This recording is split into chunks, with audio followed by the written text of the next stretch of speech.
Hello friends, welcome to my channel study for you. So guys, जैसा कि आज जो आपका एसएससी सीजीएल का 26 सितंबर के सभी शिफ्टों का एग्ज़ाम हो गया है दोस्तों, जिसका जो है मैं आपको बिल्कुल 100% एक्यूरेट आंसर के साथ जो है इस वीडियो में बताऊंगा। तो देख लेते हैं कि किस प्रकार के जो है आज आपके 26 सितंबर के सभी शिफ्टों के एग्ज़ाम में जो है प्रश्न पूछे गए हैं। उससे पहले एक बात और दोस्तों कि जिन्होंने भी अगर चैनल को सब्सक्राइब नहीं किया है तो एसएससी सीजीएल एग्ज़ाम से रिलेटेड पल पल की अपडेट के लिए जो है चैनल को सब्सक्राइब ज़रूर कर दीजिएगा और बगल में ही आपको एक बेल आइकन यानी घंटे का निशान भी दिख रहा होगा, तो आप उसे भी जो है ज़रूर प्रेस कर दीजिएगा। तो चलिए वीडियो को स्टार्ट करते हैं।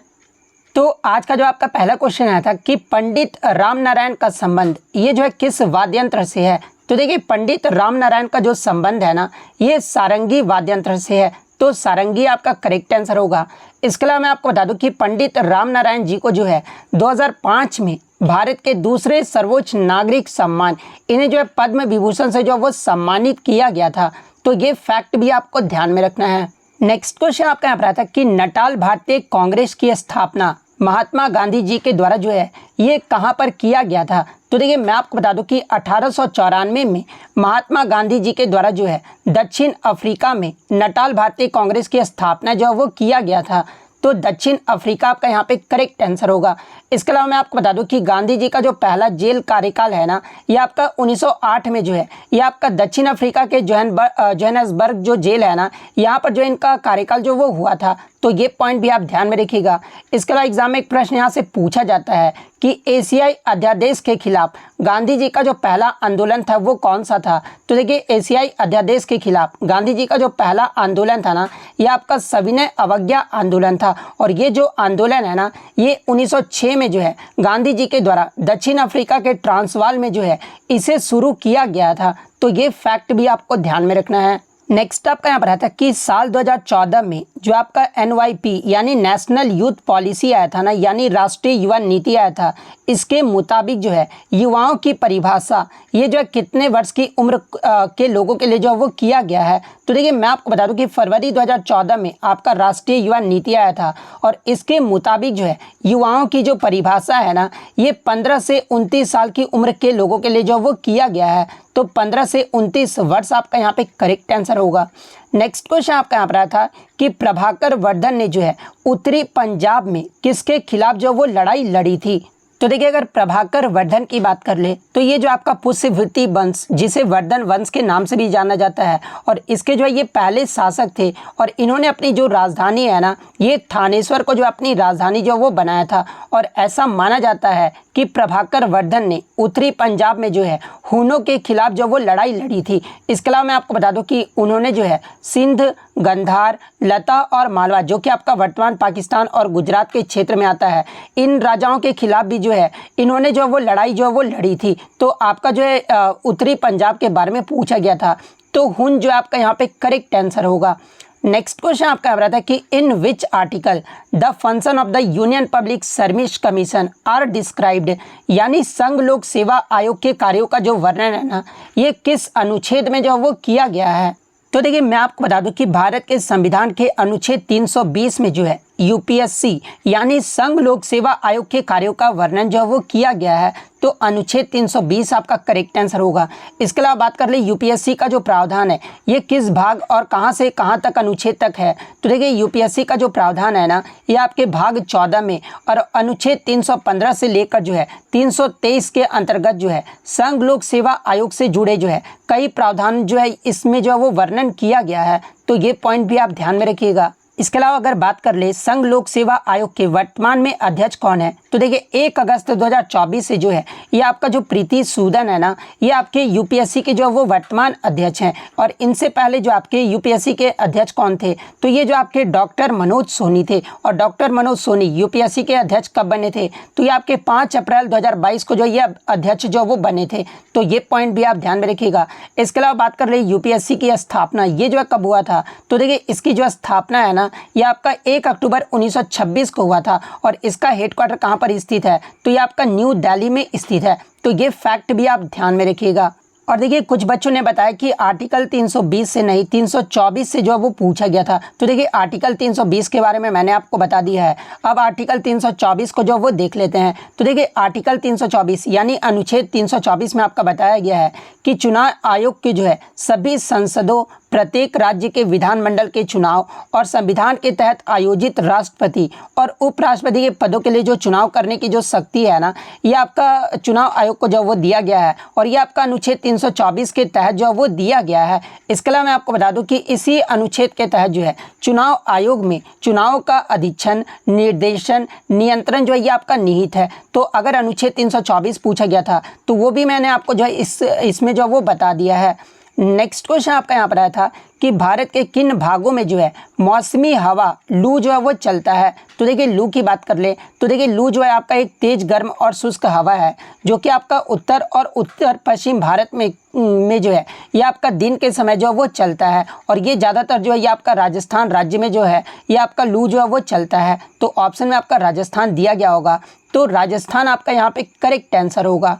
नेक्स्ट क्वेश्चन आपका यहाँ पर आता है कि अभिनव बिंद्रा ने जो है किस ओलंपिक में जो है स्वर्ण पदक जो है वो जीता था। तो देखिए अभिनव बिंद्रा की बात कर ले तो जो आपका 2008 का जो बीजिंग ओलंपिक हुआ था ना, इसमें जो है इन्होंने 10 मीटर एयर राइफल में जो है ये भारत की तरफ से जो वो गोल्ड मेडल यानी स्वर्ण पदक जो वो जीते थे। तो 2008 का बीजिंग ओलंपिक आपका यहाँ पे करेक्ट आंसर होगा।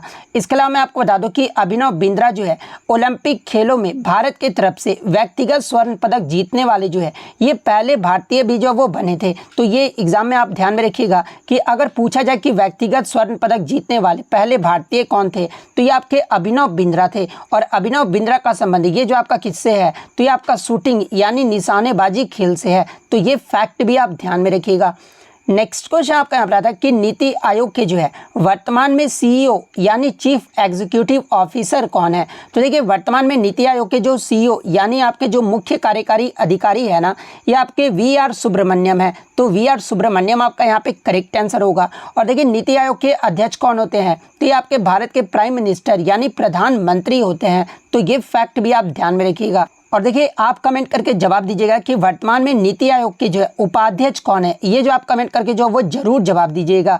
नेक्स्ट क्वेश्चन आपका यहाँ पर आया था कि ऐसा यूनिट ऑफ स्पेसिफिक रेजिस्टेंस यानी विशिष्ट प्रतिरोध का जो है आपका ऐसा यूनिट जो है वो पूछा गया था। तो देखिए स्पेसिफिक रेजिस्टेंस का जो ऐसा यूनिट होता है ना, ये आपका ओम मीटर होता है। तो ओम मीटर आपका यहाँ पे करेक्ट आंसर होगा।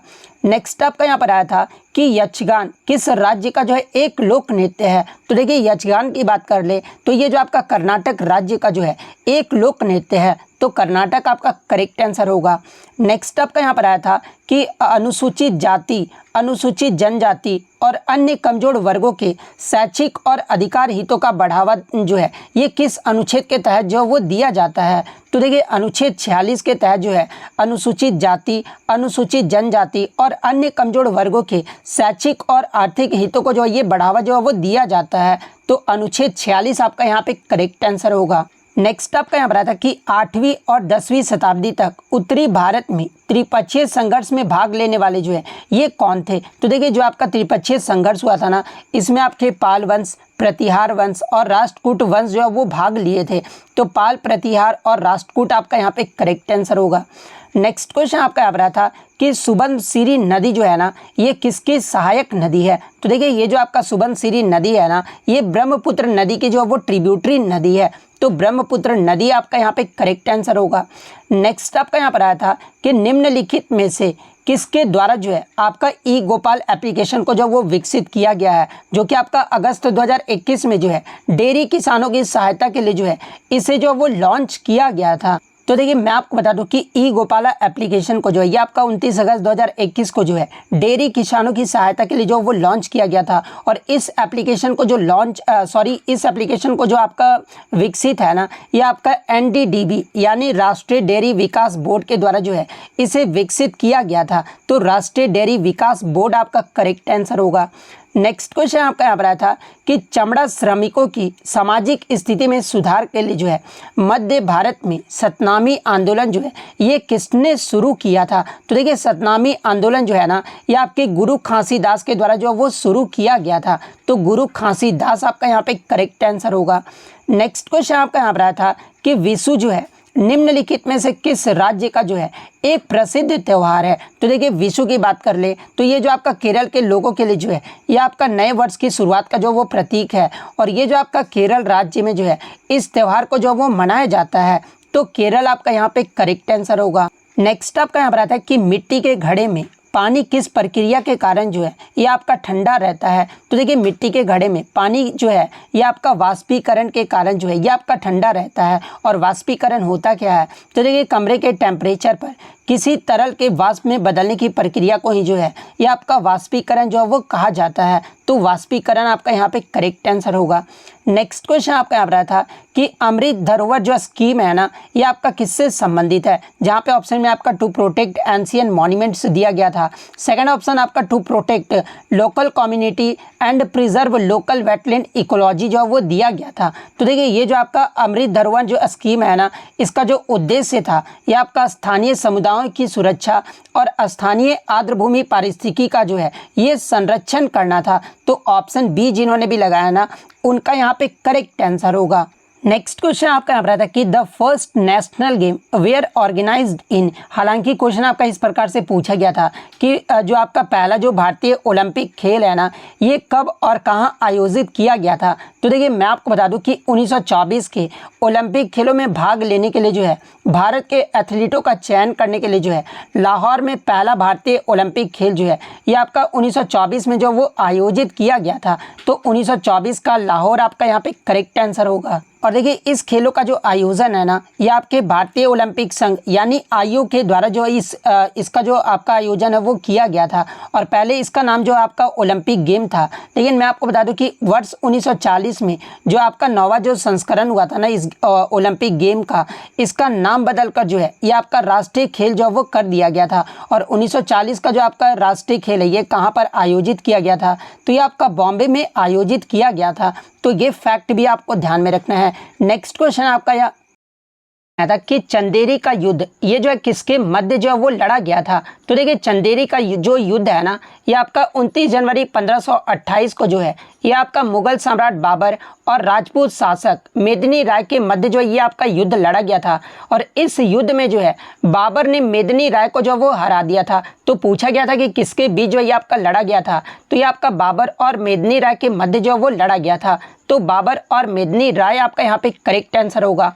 नेक्स्ट क्वेश्चन आपका यहाँ पर था कि गदर पार्टी की स्थापना संयुक्त राज्य अमेरिका के सैन फ्रांसिस्को में जो है ये किसने किया था? तो देखिए गदर पार्टी की जो स्थापना है ना ये आपका 1913 में संयुक्त राज्य अमेरिका के सैन फ्रांसिस्को में जो है ये लाला हरदयाल और सोहन सिंह भाकना के द्वारा जो वो किया गया था। तो लाला हरदयाल और सोहन सिंह भाकना आपका यहाँ पे करेक्ट आंसर होगा। नेक्स्ट आपका यहाँ पर आता है कि पद्म विभूषण पुरस्कार विजेता उमल्यापुरम के शिवरामन ये जो आपके किस वाद्य यंत्र के जो है वो वादक थे? तो देखिए उमल्यापुरम के शिवरामन की बात कर ले तो देखिए इन्हें जो आपका 2010 में जो है पद्म विभूषण से जो वो सम्मानित किया गया था। और ये जो आपके मृदंगम वाद्य यंत्र से जो वो संबंधित है। तो मृदंगम आपका करेक्ट आंसर होगा। नेक्स्ट क्वेश्चन आपका यहाँ पर था कि बेलूर मठ की जो स्थापना है ना ये किसके द्वारा जो वो किया गया था? तो देखिए बेलूर मठ की जो स्थापना है ना ये कृष्ण परमहंस के मुख्य शिष्य स्वामी विवेकानंद के द्वारा जो है बेलूर मठ की स्थापना जो वो किया गया था। तो स्वामी विवेकानंद आपका करेक्ट आंसर होगा। इनके गुरु का नाम अगर पूछा जाए तो ये रामकृष्ण परमहंस इनके गुरु का नाम है। इसके अलावा मैं आपको बता दूं कि रामकृष्ण मिशन का जो मुख्यालय है ना ये आपका बेलूर मठ में ही स्थित है। तो ये फैक्ट भी आप ध्यान में रखिएगा। नेक्स्ट क्वेश्चन आपका यहाँ पर आया था कि castling is associated with the game of, यानी जो ये आपका कैस्टलिंग जो टर्म है ना ये आपका किस खेल से जो वो संबंधित है? तो देखिए अगर कैस्टलिंग की बात कर ले तो ये जो आपका शतरंज यानी चेस खेल से जो वो संबंधित है। तो शतरंज आपका यहाँ पे करेक्ट आंसर होगा। नेक्स्ट आपका यहाँ पर आता है कि भारत में मथुरा कला शैली का जो आरंभ है ना ये किसके द्वारा जो वो किया गया था? तो देखिए भारत में मथुरा कला शैली का जो शुरुआत है ना ये कुषाण वंश के द्वारा जो वो शुरू किया गया था। तो कुषाण वंश आपका करेक्ट आंसर होगा। नेक्स्ट आपका क्वेश्चन आया था कि जो फुगड़ी नृत्य है ना ये किस राज्य से संबंधित है? तो देखिए अगर फुगड़ी की बात कर ले तो ये जो आपका गोवा का एक लोक नृत्य है। और ये जो आपका कोंकण क्षेत्र के महिलाओं द्वारा जो है गणेश चतुर्दशी और व्रत जैसे धार्मिक त्योहारों के दौरान जो है इस नृत्य को जो वो किया जाता है। तो गोवा राज्य आपका करेक्ट आंसर होगा। नेक्स्ट क्वेश्चन आपका यहाँ पर आया था कि हंसिका रामचंद्रन ये जो आपका किस खेल से संबंधित है। तो देखिए हंसिका रामचंद्रन की बात कर ले तो ये जो आपका स्विमिंग गेम से जो वो संबंधित है, तो स्विमिंग आपका यहाँ पे करेक्ट आंसर होगा। इसके अलावा मैं आपको बता दूं कि ये जो आपका हंसिका रामचंद्रन है ना, जो आपका 2022 का जो नेशनल गेम्स हुआ था, इसमें जो है टोटल जो है ये 7 मेडल जीती थी, जिसमें जो है ये 6 गोल्ड मेडल जो वो जीती थी। इसके अलावा जो 1 मेडल है वो आपका ब्रॉन्ज या फिर रजत पदक जो है वो जीता गया था। और देखिए मैं आपको बता दूं कि नेशनल गेम्स 2022 में जो है आपका ये जो आपका सेना की जो टीम रहा था ना, ये आपका पहले स्थान पे जो वो रहा था। और वलीद ट्रॉफी भी जो है ये सेना की टीम ने जो है वो आपका नाम जो है वो किया था। यहाँ से एग्जाम में प्रश्न पूछा भी गया था कि ये जो आपका भलिंद जो ट्रॉफी है ना, ये किसे जो है वो दिया जाता है। तो जो भी आपके नेशनल गेम्स में यानी राष्ट्रीय खेल में जो भी आपके अव्वल नंबर के टीम होते हैं, पहले स्थान पर रहते हैं, उन्हें जो ये आपका भलिंद ट्रॉफी पुरस्कार से जो वो सम्मानित किया जाता है। तो ये फैक्ट भी आप ध्यान में रखिएगा। नेक्स्ट क्वेश्चन आपका यहाँ पर आया था कि what is the rank of Sri Lanka in HDI 2022, यानी 2022 का जो आपका ह्यूमन डेवलपमेंट इंडेक्स जो जारी किया गया था ना, उसमें श्रीलंका का जो पायदान है ये कितने नंबर पर रहा था। तो देखिए 2021-22 में जो आपका मानव विकास सूचकांक जो जारी किया गया था, जो कि आपका UNDP के द्वारा जो वो जारी किया जाता है, और इस रिपोर्ट के अकॉर्डिंग श्रीलंका जो है टोटल 191 देशों में जो है ये आपका 73वें स्थान पर जो वो रहा था। तो 73 रैंक आपका यहाँ पे करेक्ट आंसर होगा। और आप कमेंट करके जवाब दीजिएगा कि 2022 HDI में भारत का रैंक जो है ये कितने पायदान पे रहा था, ये जो आप कमेंट करके ज़रूर जवाब दीजिएगा। नेक्स्ट क्वेश्चन आपका यहाँ पर रहा था कि the port of reduced pressure on Bombay port is, यानी मुंबई बंदरगाह पर दबाव कम करने के लिए जो है आपका कौन सा बंदरगाह को जो वो विकसित किया गया था। जहाँ पे ऑप्शन में आपका प्रदीप, हल्दिया, इसके अलावा नाहवा सेवा, इसके अलावा मंडला जो वो दिया गया था। तो देखिए मैं आपको बता दूं कि मुंबई बंदरगाह पर दबाव कम करने के लिए जो है ये आपका नाहवा सेवा स्थित जवाहरलाल नेहरू बंदरगाह को जो है ये आपका सैटेलाइट बंदरगाह के रूप में जो है ये आपका विकसित किया गया था। और ये जो आपका जवाहरलाल नेहरू बंदरगाह है ना, ये भारत का सबसे बड़ा कंटेनर बंदरगाह भी है। तो ऑप्शन में आपका नाहवा सेवा जो है वो दिया गया था, तो नाहवा सेवा आपका यहाँ पे करेक्ट आंसर होगा। या फिर अगर जवाहरलाल नेहरू बंदरगाह दिया गया होगा तो पंडित जवाहरलाल नेहरू बंदरगाह आपका यहाँ पे करेक्ट आंसर होगा। नेक्स्ट क्वेश्चन आपका यहाँ पर आता है कि मच्छर जो है ये आपका किस फाइलम से संबंधित है। तो देखिए मच्छर और कीट जो होते हैं ना, ये आपके आर्थ्रोपोडा संघ से जो वो संबंधित होते हैं। तो आर्थ्रोपोडा संघ आपका यहाँ पे करेक्ट आंसर होगा। नेक्स्ट आपका यहाँ पर आता है कि उत्तर प्रदेश सरकार ने नंद बाबा दुग्ध मिशन योजना के लिए जो है कितने रुपए जो है वो आवंटित किए हैं। तो देखिए उत्तर प्रदेश सरकार के द्वारा नंद बाबा दुग्ध मिशन योजना के लिए जो है 1000 करोड़ रुपए जो है वो आवंटित किए गए हैं। और इस योजना का जो मुख्य उद्देश्य है ना, ये आपके प्रदेश में दुग्ध उत्पादन को बढ़ावा देना और साथ ही साथ पशुपालकों की आय में जो वो वृद्धि करना है। तो 1000 करोड़ रुपये आपका यहाँ पे करेक्ट आंसर होगा। नेक्स्ट आपका यहाँ पर आता है कि पर्वतों पर सबसे अधिक वर्षा ये जो है कहाँ पर होती है। तो देखिए पर्वतों पर सबसे अधिक जो वर्षा है ना, ये आपका आमतौर पर पवनमुखी ढाल यानी विंडवार्ड साइड पर जो वो होता है। तो पवनमुखी ढाल आपका यहाँ पे करेक्ट आंसर होगा। नेक्स्ट आपका यहाँ पर आता है कि यदि सरकार राजस्व व्यय प्राप्ति से अधिक हो तो इसे जो है वो क्या कहा जाता है। तो देखिए जब भी किसी सरकार का राजस्व व्यय जो है राजस्व प्राप्तियों से अधिक हो जाता है ना, तो इसे जो आपका राजस्व घाटा जो वो कहा जाता है। तो राजस्व घाटा आपका करेक्ट आंसर होगा।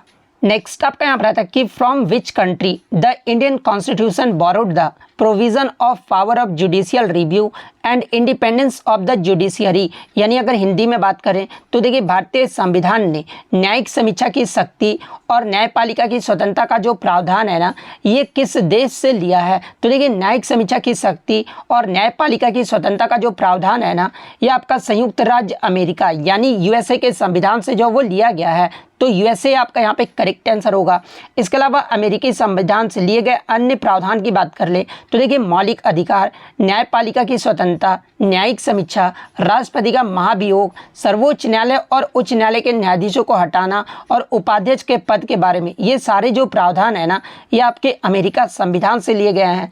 इसके अलावा अगर ब्रिटिश संविधान यानी ब्रिटेन के संविधान से क्या क्या लिया गया है, तो ये आपका संसदीय सरकार, कानून का नियम, विधायी प्रक्रिया, एकल नागरिकता, कैबिनेट प्रणाली, विशेषाधिकार संबंधी लेखन, इसके अलावा संसदीय विशेषाधिकार और द्विसदनीयता, ये सभी जो प्रावधान है ना, ये आपके ब्रिटेन देश के संविधान से जो वो लिए गए हैं। जर्मनी के संविधान से जो है आपके आपातकाल के दौरान जो आपका मौलिक अधिकारों का जो निलंबन किया जाता है ना, इसका जो प्रावधान है ये आपका जर्मनी देश के संविधान से जो वो लिया गया है।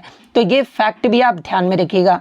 नेक्स्ट आपका यहाँ पर आता है कि रोटेला पुंडुगा, ये जो आपका किस राज्य का त्यौहार है? तो देखिए रोटियों का ईद या फिर रोटेला पुंडुगा जो इसे जो वो कहा जाता है, और ये जो आपका वार्षिक 3 दिवसीय त्यौहार है जो कि आपका नल्लौर आंध्र प्रदेश भारत में जो है आपके 12 शहीद दरगाह पर जो है ये आपका आयोजित किया जाता है। और ये जो आपका एक वार्षिक कार्यक्रम है जो कि आपका मुहर्रम के महीने में दरगाह में जो आपके 12 शहीद जो आपके दफन किए गए थे ना, उनके पुण्यतिथि के रूप में जो है इस त्यौहार को जो वो मनाया जाता है। और दरगाह पर आने वाली जितनी भी महिलाएं होती है ना, वो नेल्लौर टैंक में जो है रोटियों का आदान प्रदान जो है वो करती है। तो ये जो आपका रोटेला जो पंडुगा जो त्यौहार है ये आपका आंध्र प्रदेश राज्य का जो वो 3 दिवसीय त्यौहार है। तो आंध्र प्रदेश आपका करेक्ट आंसर होगा। नेक्स्ट क्वेश्चन आपका आता है कि सबसे कम अवधि के लिए भारत के जो प्रधानमंत्री है ना, ये कौन रहे थे?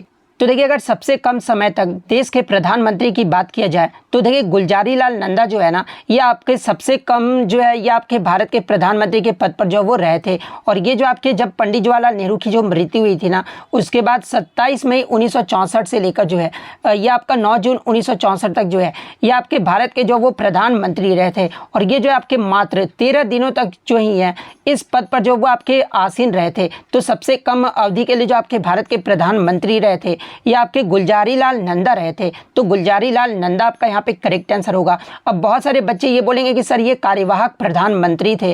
तो देखिए मैं आपको बता दूं कि यहाँ पर ये आपका कोई भी क्वेश्चन में मेंशन नहीं किया गया है कि कार्यवाहक प्रधानमंत्री या फिर प्रधानमंत्री, इसीलिए आपका गुलजारी लाल नंदा ही जो है ये करेक्ट आंसर होगा। अब देखिए बहुत सारे बच्चों ने जो है अटल बिहारी वाजपेयी जी को मार के आ गया होगा। तो मैं आपको बता दूं कि अटल बिहारी वाजपेयी जी जो पहले बार प्रधानमंत्री बने थे ये आपके सिर्फ 16 दिन के लिए जो वो आपके पीएम बने थे, लेकिन इनसे भी जो कम दिन के पीएम रहे थे कार्यवाहक पीएम, वो आपके गुलजारी लाल नंदा रहे थे। इसलिए गुलजारी लाल नंदा ही आपका करेक्ट आंसर होगा। और सबसे लंबे समय तक अगर प्रधानमंत्री पद पर ये कौन रहे थे तो ये आपके पंडित जवाहरलाल नेहरू रहे थे। तो ये फैक्ट भी आप ध्यान में रखिएगा। लगभग आपके 16 साल तक जो है ये भारत के प्रधानमंत्री रहे थे। नेक्स्ट क्वेश्चन आपका यहाँ पर आया था कि एक क्षण चुंबक को लटकाया गया है तथा वह घूमने के लिए स्वतंत्र है, तो चुंबक का जो उत्तरी ध्रुव होगा ना, ये किस दिशा में जो वो इंगित करेगा? तो देखिए चुंबक के आपके 2 ध्रुव होते हैं, एक आपका जो है नॉर्थ पोल होता है और सेकंड आपका साउथ पोल होता है। तो देखिए जब भी वो घूमने के लिए स्वतंत्र रूप से छोड़ा जाता है तो चुंबक का जो उत्तरी ध्रुव होगा ना, ये आपका उत्तर की ओर जो है ये आपका इंगित करेगा। तो उत्तर की ओर आपका यहाँ पे करेक्ट आंसर होगा।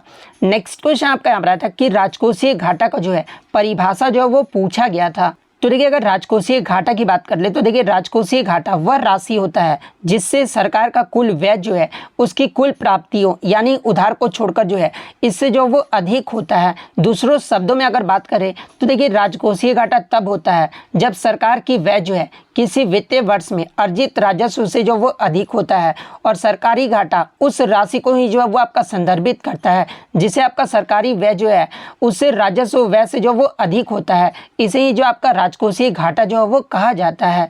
नेक्स्ट क्वेश्चन आपका यहाँ पर था कि भारत में तिब्बत की सांगपो नदी को जो है ये क्या कहा जाता है? तो देखिए तिब्बत के सांगपो नदी को जो है ये भारत में आपका ब्रह्मपुत्र नदी जो है वो कहा जाता है। तो ब्रह्मपुत्र नदी आपका करेक्ट आंसर होगा।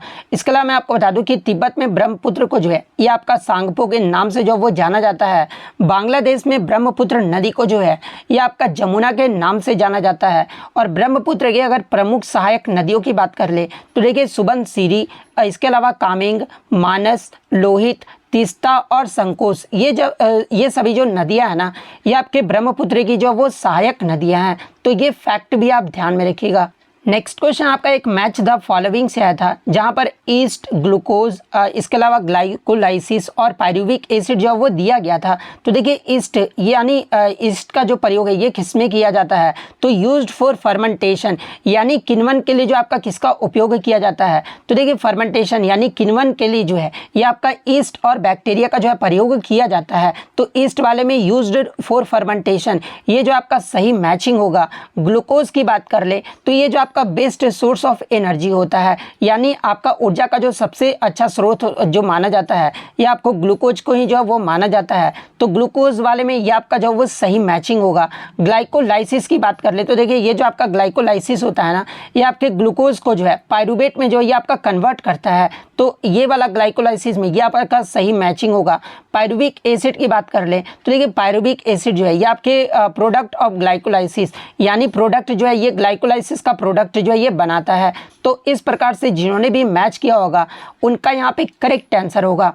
नेक्स्ट क्वेश्चन आपका यहाँ पर आया था कि 2019 में किस असमिया कवि को जो है भारत रत्न से जो वो सम्मानित किया गया था। तो देखिए 2019 में भूपेन हजारिका को जो है ये भारत रत्न से जो वो सम्मानित किया गया था, जो कि आपके असमिया कवि थे। तो भूपेन हजारिका आपका यहाँ पे करेक्ट है कि डीपीएसपी यानी राज्य के नीति निर्देशक सिद्धांत जो है ये आपके किस अनुच्छेद से किस अनुच्छेद तक हैं। तो देखिए अगर डीपीएसपी की बात कर ले तो ये जो आपके संविधान के भाग 4 और अनुच्छेद 36 से 51 तक जो है डीपीएसपी का वर्णन जो वो किया गया है। तो अनुच्छेद पूछा गया था तो 36 से 51 आपका यहाँ पे करेक्ट आंसर होगा। इसके अलावा बात कर ले डीपीएसपी का जो प्रावधान है ये आपका किस देश के संविधान से लिया गया है। तो ये आपका आयरलैंड देश के संविधान से जो वो लिया गया है। तो ये फैक्ट भी आप ध्यान में रखिएगा। नेक्स्ट आपका यहाँ पर आया था कि कुकी नृत्य निम्नलिखित में से किस राज्य से संबंधित है। तो देखिए कुकी नृत्य की बात कर ले तो ये जो आपका नागालैंड राज्य का जो है एक लोक नृत्य है। तो नागालैंड आपका करेक्ट आंसर होगा। नेक्स्ट आपका यहाँ पर क्वेश्चन आया था कि नाइटिंगेल ऑफ एशिया अवार्ड 1987 में जो है ये किसे मिला था। तो देखिए 1987 का नाइटिंगेल ऑफ एशिया अवार्ड जो है ना ये आपका आशा भोसले जी को जो वो दिया गया था। तो आशा भोसले आपका यहाँ पे करेक्ट आंसर होगा। और देखिए आशा भोसले से जो आपका प्रीवियस शिफ्टों में भी जो है यहाँ से प्रश्न जो वो पूछे गए थे, पूछा ये गया था कि 2002 में जो है आशा भोसले जी को जो है किस फिल्म में गाने के लिए जो है इन्हें आईफा अवार्ड से जो वो सम्मानित किया गया था। तो देखिए आशा भोसले जी को जो है 2002 में जो है आपका जो लगान फिल्म आया था ना, जिसमें आपका एक गाना था राधा कैसे ना जले, इस गाने के लिए जो है इन्हें 2002 में जो है आईफा अवार्ड से जो वो सम्मानित किया गया था। तो ये पॉइंट भी आप ध्यान में रखिएगा। और इसके अलावा आशा भोसले जी को जो है 2008 में इन्हें जो है भारत का दूसरा सबसे बड़ा नागरिक सम्मान पद्म विभूषण से भी जो वो सम्मानित किया गया था। और इन्हें जो आपका 2011 में जो है Guinness book of world record में भी जो वो नाम दर्ज कराया था, क्योंकि संगीत के इतिहास में जो है ये सबसे ज़्यादा गाने जो वो रिकॉर्ड किए गए थे, इसलिए इन्हें 2011 में जो है in Guinness book of world record में जो है इनका नाम भी जो वो दर्ज किया गया था। तो ये फैक्ट भी आप ध्यान में रखिएगा। नेक्स्ट क्वेश्चन आपका यहाँ पर आता है कि उपराष्ट्रपति किस भाग में है। तो देखिए उपराष्ट्रपति का जो उल्लेख है ना ये आपके भारतीय संविधान के भाग 5 में जो वो किया गया है। और भाग 5 जो ये आपका किससे संबंधित है। तो ये आपका कार्यपालिका से जो वो संबंधित है। और उपराष्ट्रपति के पद का उल्लेख किस अनुच्छेद में किया गया अगर ये पूछा जाए तो देखिए उपराष्ट्रपति के पद का जो उल्लेख है ना ये आपका अनुच्छेद 63 से 73 में जो वो किया गया है। तो ये पॉइंट भी आप ध्यान में रखिएगा। तो भाग 5 आपका यहाँ पे करेक्ट आंसर होगा। नेक्स्ट क्वेश्चन आपका यहाँ पर आता है कि 1983 पर्यावरण संरक्षण अधिनियम इनमें से किसे जो है सभी प्रकार के प्रदूषण को कम करने की जो है वो शक्ति देता है। तो देखिए 1983 का पर्यावरण जो संरक्षण अधिनियम है ना इनमें से आपका जहाँ पे ऑप्शन में आपका नगर पालिका, राज्य सरकार, सुप्रीम कोर्ट और केंद्रीय सरकार जो वो दिया गया था। तो देखिए 1983 का पर्यावरण संरक्षण अधिनियम ये जो आपका केंद्रीय सरकार को जो है ये सभी प्रकार के प्रदूषण को जो है कम करने की शक्ति जो वो देता है। तो ऑप्शन डी केंद्रीय सरकार आपका यहाँ पे करेक्ट आंसर होगा। नेक्स्ट आपका क्वेश्चन आया था कि who among the following one the Singapore open 2022 super 500 trophy, यानी जो आपका 2022 में सिंगापुर ओपन सुपर 500 ट्रॉफी हुआ था इसका विजेता जो है ये कौन बनी थी। तो देखिए 2022 का सिंगापुर ओपन सुपर 500 ट्रॉफी के जो विजेता है ना ये पीवी सिंधु रही थी। तो पीवी सिंधु आपका यहाँ पे करेक्ट आंसर होगा। और इस टूर्नामेंट में पीवी सिंधु ने जो है फाइनल में किसे हराया था। तो ये आपके चाइना के खिलाड़ी वांग जी यू को जो है वो हराया था। तो ये पॉइंट भी आप ध्यान में रखिएगा। नेक्स्ट क्वेश्चन आपका यहाँ पर था कि आपके जो है एक तरफ आपके 4 समाज का जो है वो नाम दिया गया था और एक तरफ उनके संस्थापकों का जो है वो नाम दिया गया था और वो जो आपको मिलान करना था। तो देखिए पहला आपका दिया गया था रामकृष्ण मिशन का। तो देखिए रामकृष्ण मिशन की जो स्थापना है ना, ये आपके स्वामी विवेकानंद के द्वारा जो वो किया गया था। तो रामकृष्ण मिशन में आपके स्वामी विवेकानंद जो है वो आपका सही मैचिंग होगा। उसके बाद आपका आर्य समाज का दिया गया था। तो देखिए आर्य समाज की जो स्थापना है ना, ये आपके स्वामी दयानंद सरस्वती के द्वारा 1875 में जो इसकी स्थापना जो वो किया गया था। तो आर्य समाज वाला में आपका स्वामी दयानंद सरस्वती वो जो आपका सही मैचिंग चला जाएगा। प्रार्थना समाज की जो स्थापना है ना, ये आपका 1867 में आत्माराम पांडुरंग के द्वारा जो वो किया गया था। ब्रह्म समाज की जो स्थापना ये आपका 1828 में जो है राजा राम मोहन रॉय के द्वारा जो वो किया गया था। तो इस प्रकार से जिन्होंने भी मैच किया होगा उनका यहाँ पे करेक्ट आंसर होगा। नेक्स्ट आपका यहाँ पर आता है कि which part of the Indian constitution deals with the state legislature, यानी राज्य विधानमंडल का जो वर्णन है ना, ये आपका किस भाग में जो वो किया गया है। तो देखिए राज्य विधानमंडल का जो वर्णन है ना, ये आपका भाग 6 में जो वो किया गया है। तो भाग 6 आपका यहाँ पे करेक्ट आंसर होगा। वहीं अगर अध्याय पूछा जाए तो ये आपका अध्याय 3 में जो वो किया गया है। तो ये पॉइंट भी आप ध्यान में रखिएगा। नेक्स्ट क्वेश्चन आपका रहा था कि किस सुल्तान ने जो है कृषि की देखभाल के लिए एक अलग विभाग दीवान ए अमीर कोही की स्थापना जो वो की थी। तो देखिए मोहम्मद बिन तुगलक के द्वारा जो है कृषि को देखभाल के लिए जो है एक अलग विभाग दीवान ए अमीर कोही की स्थापना जो वो किया गया था। तो मोहम्मद बिन तुगलक आपका यहाँ पे करेक्ट आंसर होगा। इसके अलावा अलग अलग विभाग को देख ले जहाँ से एग्जाम में प्रश्न पूछे जा रहे हैं। जैसे कि गुलामों के विभाग के लिए जो है ये आपका दीवाने बंदगान जो है ये आपका फिरोज शाह तुगलक के द्वारा जो वो शुरू किया गया था। बकाया विभाग के लिए जो है ये आपका दीवाने मुस्तखराज जो है ये आपका अलाउद्दीन खिलजी के द्वारा जो वो शुरू किया गया था। राजस्व और वित्त विभाग के लिए दीवान ए वजरत जो है ये आपका मुगल साम्राज्य के द्वारा जो वो शुरू किया गया था। न्याय विभाग के लिए जो है ये आपका दीवाने कुजा जो है ये आपका मुगल साम्राज्य के द्वारा ही जो वो शुरू किया गया था। और सैन्य विभाग के लिए जो है दीवाने ए कर्ज ये जो आपका है ना, ये बलबन के द्वारा जो वो शुरू किया गया था। तो ये सारे फैक्ट जो आपको ध्यान में रखना है। नेक्स्ट क्वेश्चन आपका यहाँ रहा था कि इनमें से कौन सी नदी जो है, या फिर क्वेश्चन ये पूछा गया था कि गंडक की जो है कौन सी गंडक जो है ये किसकी सहायक नदी है। तो देखिए गंडक की बात कर ले तो ये जो आपका गंगा नदी की जो है वो सहायक नदी है। तो गंगा नदी आपका यहाँ पे करेक्ट आंसर होगा। या फिर पूछा गया होगा कि इनमें से कौन सा जो है गंगा की सहायक नदी है, तो ऑप्शन में हो सकता है आपका गंडक नदी दिया गया होगा। तो गंडक नदी फिर आपका करेक्ट आंसर होगा। इसके अलावा मैं आपको बता दूं कि गंडक में जो है आपके 2 धाराएं जो है वो शामिल है। और वो 2 धाराएं कौन कौन सी है, तो एक तो आपका काली गंडक है और सेकंड आपका त्रिशूल गंगा है। तो ये पॉइंट भी आप ध्यान में रखिएगा। और ये जो आपका गंडक नदी है ना, जिसे आपका नारायणी या फिर गंडक के नाम से भी जो वो जाना जाता है। और ये जो आपका नेपाल की जो है प्रमुख नदियों में से एक है। और ये जो आपका गंगा के जो है बाएं किनारे की जो वो सहायक नदियां हैं। तो ये पॉइंट भी आप ध्यान में रखिएगा।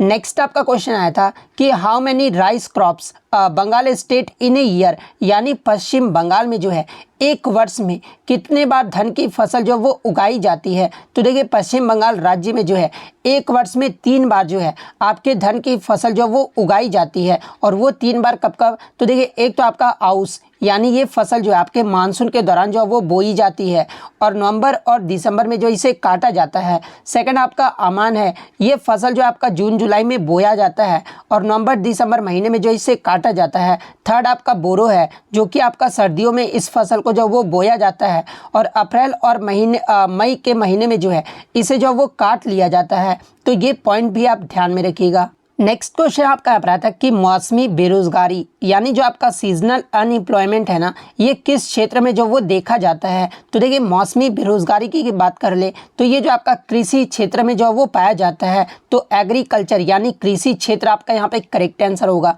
इसके अलावा अगर प्रच्छन्न बेरोजगारी की बात कर ले यानी डिस्गाइज्ड अनएम्प्लॉयमेंट की बात कर ले तो देखिए प्रच्छन्न बेरोजगारी उस बेरोजगारी को कहा जाता है जिसमें कुछ लोगों की उत्पादकता जो होता है ना, ये आपका शून्य होता है। अर्थात अगर कहने का मतलब बात कर ले तो यदि इन लोगों को उस काम से हटा भी लिया जाए ना तो उत्पादन में जो आपका कोई अंतर जो है वो नहीं होगा।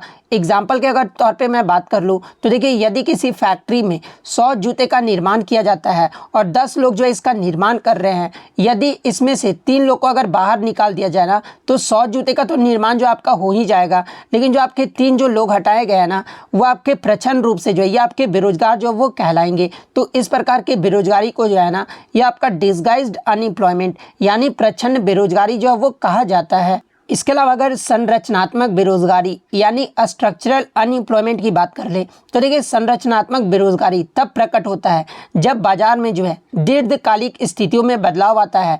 एग्जाम्पल के तौर पे अगर मैं बात कर लूँ तो देखिए, भारत में स्कूटर का उत्पादन बंद हो गया है और कार का उत्पादन बढ़ रहा है। तो इस नए विकास के कारण स्कूटर के उत्पादन में जो है लगे मिस्त्री जो होंगे ना वो आपके बेरोजगार हो जाएंगे, क्योंकि स्कूटर का जो उत्पादन है वो बंद हो गया है और कार बनाने वालों की जो मांग है, मिस्त्री की जो मांग है ना वो बढ़ जाएगी, क्योंकि कार का उत्पादन जो वो आपका सबसे ज़्यादा हो रहा है। इसलिए कार बनाने वाले जो मिस्त्री है उनका मांग जो वो बढ़ जाएगा और इस प्रकार की बेरोजगारी जो है देश की आर्थिक संरचना में परिवर्तन के कारण जो वो पैदा होती है और इसी प्रकार की बेरोजगारी को जो है ये आपका स्ट्रक्चरल अनएम्प्लॉयमेंट यानी संरचनात्मक बेरोजगारी जो है वो कहा जाता है। नेक्स्ट आपका यहाँ पर आता है कि balk line is related to which game, यानी बॉल्क लाइन जो टर्म है ना ये किस खेल से संबंधित है, तो ये आपका कबड्डी खेल से जो है वो संबंधित है। तो कबड्डी आपका यहाँ पे करेक्ट आंसर होगा। देखिए, प्रीवियस शिफ्ट में आपसे ब्लू लाइन के बारे में पूछा गया था, तो देखिए ब्लू लाइन जो है ना ये आपका आइस हॉकी गेम से जो वो संबंधित है,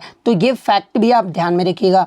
नेक्स्ट क्वेश्चन आपका यहाँ पर आता है कि लोक रंजन जो त्यौहार है ना ये किस राज्य में मनाया जाता है, तो देखिए ये जो आपका लोक रंजन जो त्यौहार है ना ये आपका मध्य प्रदेश के खजुराहो में जो है ये आपका प्रतिवर्ष जो वो आपका आयोजित किया जाता है और ये जो आपका त्यौहार है ना ये आपका एक जनजातीय नृत्य उत्सव है। तो मध्य प्रदेश आपका यहाँ पे करेक्ट आंसर होगा। इसके अलावा बात कर ले ये जो आपका लोक रंजन त्यौहार है मध्य प्रदेश में किस महीने में मनाया जाता है, तो देखिए ये जो आपका आमतौर पर प्रत्येक वर्ष जो है 8 से 12 दिसंबर तक जो है इस त्यौहार को जो वो मनाया जाता है। यानी ये जो आपका लोकरंजन जो त्यौहार है ना ये आपका 5 दिवसीय त्यौहार है, तो ये फैक्ट भी आप ध्यान में रखिएगा।